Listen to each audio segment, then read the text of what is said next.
గురుగారు, మన తెలుగు ప్రజల్లో ఒక నానుడి ఉంది. 2 సుడులు ఉంటే ఇద్దరు భార్యలు ఉంటారనేది. ఇది యదార్థమేనా? 2 సుడుల వ్యవస్థ దగ్గరికొచ్చేసరికి 98% వాస్తవం అయ్యేటువంటి అవకాశాలుంటాయి. ఓకే. మిగిలినటువంటి అవాస్తవం అయ్యేటువంటి అవకాశం ఉంటుంది. ఎందుకు అనంటే, మన సాంప్రదాయ వ్యవస్థల ప్రకారంగా మనం పాపిడి తీస్తూ ఉంటాం. మధ్య పాపిడి తీస్తుంటాం ఇదివరకు చూసాం. అవును. పాపిడి తీస్తే జీవితం బాగుంటుందిరా, పాపిడి సరిగ్గా లేకపోతే అస్తవంకరలు అవుతాయిరా అంటారు. అంటే మనకి ఇక్కడ బ్రహ్మగ్రంథి ఉంటుంది కదా, ఇదందరూ నమ్ముతాం. మనం మెడిటేషన్ చేస్తున్నప్పుడు ఇక్కడ ఈ గ్రంథి కోసం మనం ఓపెన్ అవుతాం కోసం చూస్తాం. ఇది ఎప్పటికీ కాదు. కపాల మోక్షం అయినప్పుడు మాత్రం ఇక్కడ నుంచి ఆత్మ వచ్చేస్తుంది అనేది లెక్క. అలా ఈ వ్యవస్థ దగ్గరికి వచ్చేసరికి ఏమవుతుందంటే, ఇక్కడ మనకి జంక్షన్ బాక్స్ ఉంటుంది. అంటే నాడులన్నీ ఇక్కడ ఉంటాయి. ఇక్కడ నుంచి ఇక్కడికి వచ్చేసరికి 2 సుడులు ఏర్పడేటువంటి అవకాశం. కుజుడు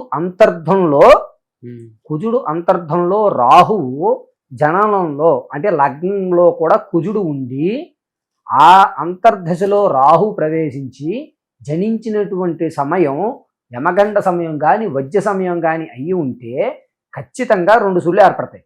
ఓకే. ఇది కారణం. 2 సుళ్ళు ఎందుకు ఏర్పడ్డాయంటే, అతను పుట్టినప్పుడు కుజుడు, అంతర్ధంలో రాహు, సమయం యమగండానికి 2-3 నిమిషాలు ముందు కానీ 2-3 నిమిషాలు వెనకాల కానీ ఉంటుంది. ఇలా పుట్టిన వాడికి 2 సుళ్ళు ఉంటాయి. ఇలా 2 సుళ్ళు ఉన్నవాడు 2 వివాహాలు చేసుకోవడానికి అవకాశం అనేది 89% జరుగుతుంది. ఎందుకు జరుగుతుందయ్యా అంటే,